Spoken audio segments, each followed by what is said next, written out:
Good morning. This is Jen, and this is the Fruitful Tree. Today, I am going to talk a little bit about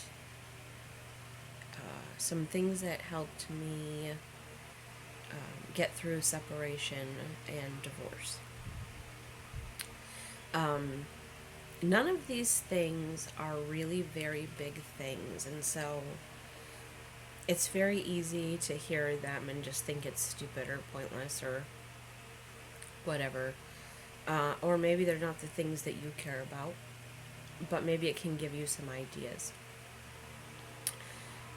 Uh, what I discovered is that at first, well, for a long time, and even now sometimes, it's little things that get you through a moment. You can't necessarily do anything that can get you through a day or that can get you through a week. Sometimes you can. But when things are chaotic and you don't have control of your situation, when things are happening, sometimes, during separation and divorce, it becomes like a rolling ball that's just building on you and building on you and building on you. And what I found, anyways, is that I began to do little things that I never even cared about before. Honestly, I began to do little things to feel better in my situation. I began to decorate my house. Some women are decorators, some are not. Usually, it's not a big thing for me. I never cared before. But I decided that I needed something to keep me going. Little things here and there. And believe me, I did not have a lot of money. This is not go out. I mean, maybe if you're a rich lady, it is. But this is not go out and spend a crap ton of money and just redo the house in a day. I picked out dishes that I liked at Walmart, and I bought 2 or 3 at a time for a couple bucks a piece. So if I had an extra $10, I could get a couple plates, or a couple cups to go with it. I always liked that I never had matching plates and stuff before, or at least nothing that was supposed to be decorative or any kind of look. But I thought that's nice. It's nice when you get out your dishes and it all matches. It's not mismatched, you know, ghetto collection. And nothing big china. I just brought some that I thought were pretty. And I felt good about it. I built it up over time. I got enough big plates for everybody, enough little plates for everybody, enough bowls, enough cups, some different silverware. I bought different knobs at Hobby Lobby for my kitchen that are pretty. I did mine. I just decided this is my house now. I'm not with my ex. I can do what I like, and there is nobody to tell me otherwise. I have a boyfriend, but and we make decisions together and we do stuff together, but it's not like before. I'm not under so much control. I can say, well, this is what I want it to look like. I don't really care. So I went to Hobby Lobby. You can get a 40% off coupon, and a lot of times their knobs and things are already 40% off. So I got my knobs for couple dollars each, for all my different cabinets in the kitchen, and I made them all different. They're all jeweled and colored and, you know, all different kind of stuff. And I got little things here and there at the dollar store, at a garage sale. Little thing to hang up here, little thing to make that cute there. And I never cared much about those things before, and it's not so much like, oh, I need to look whatever. It's that when your eyes can look at things that are more pleasing to you, in your home surroundings, you'll feel better about your situation. You'll feel more comfortable, more satisfied. Things will look like your personality. And so I've done that in different things all over my house, and I've found great opportunities have come my way, um, to put things all over the place. And I've worked on my yard this way. Another thing that was a big thing the very first summer, me and my boyfriend were already together, and we both had just gone through a separation, and we both had been just cheated on. And we both needed things to heal us. And so we planted some pallet gardens in the backyard. Just put some dirt in them and planted some vegetables. And that was a little thing.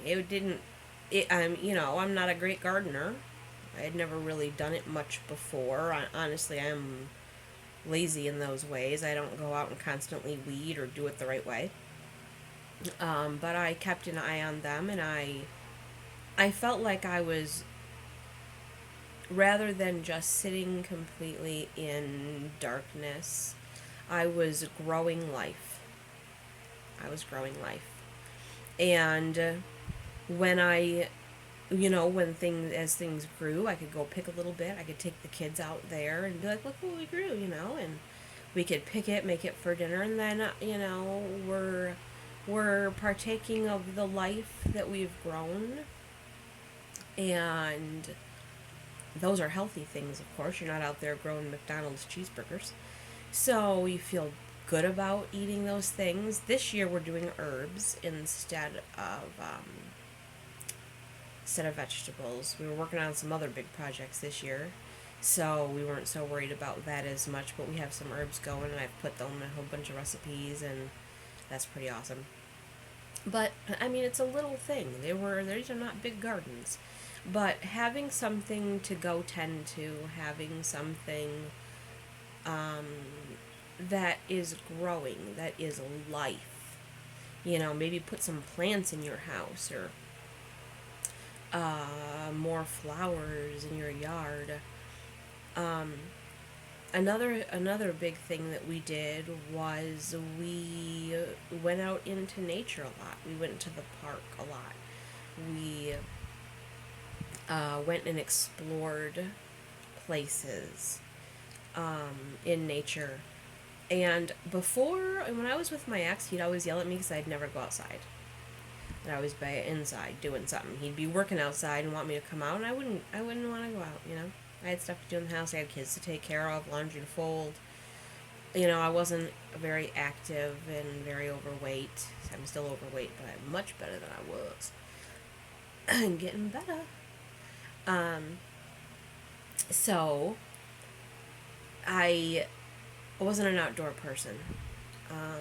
But what happened was the divorce and the separation made everything feel upside down and out of control and spinning on me, and so many decisions were being made, which happens in a separation. So many decisions were being made by my ex.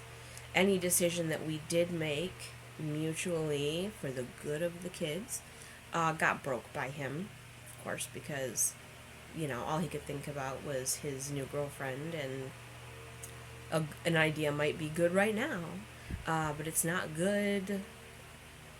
It's not good in a while, when it disagrees with her plans or what he wants to do with her or whatever. So I was constantly upset, constantly broke down.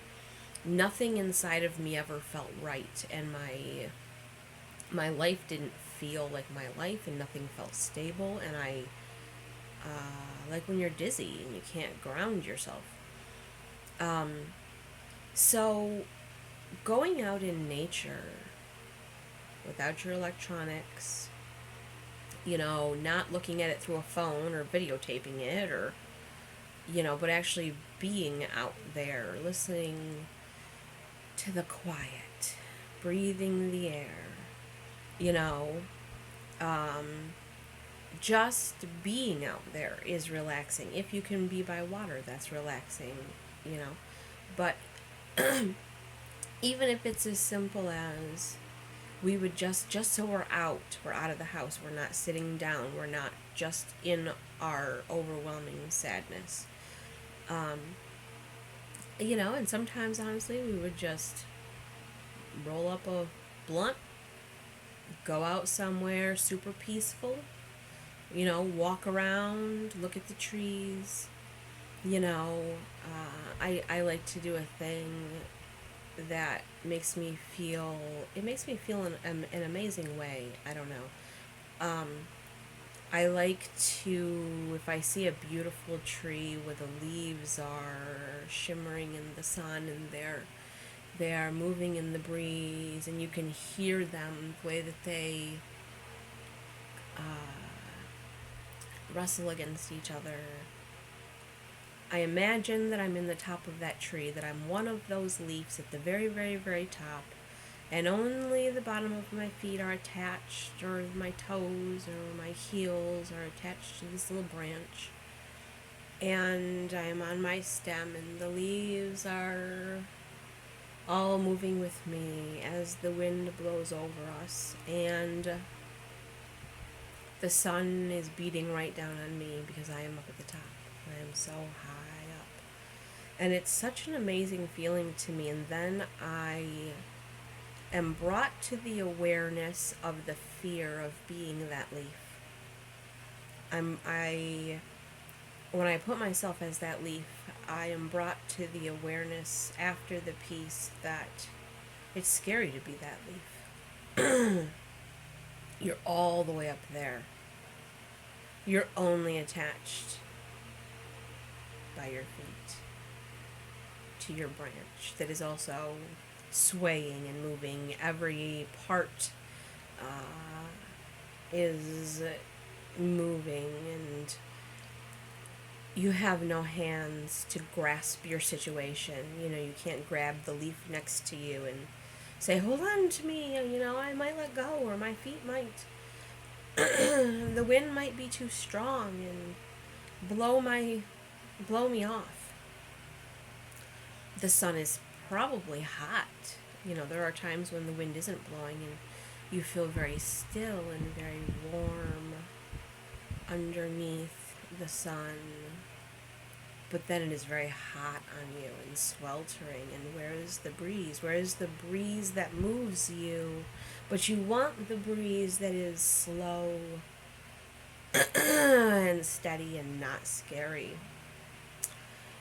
But you may get the breeze that threatens to release you from your branches. And I realize then the things in my life that also make me feel like that, and I'm trying to work on them.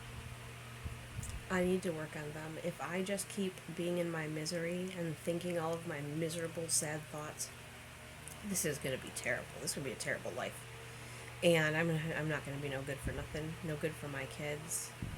And so those are some of the things that I did and do, and they're small. And you might think, I don't have time. If you have 15 minutes, if you have 20 minutes, if you have 5 minutes to stop and look at the sky or smell the breeze or, you know, do those things. Think life. And it'll get you through the moment. That's all you gotta do is get through this moment right now. And there's hope for better and better things. And I know that those are simple, but they truly are true. And when you're desperate enough, when you feel miserable enough, you'll try things. You'll be open. You'll say, whatever. Teach me how to meditate. Teach me how to be out in nature, how to calm my mind, anything. Just, you know, give me some relief. So I hope that that's helpful for some people. And have a very good and fruitful day. Bye, all.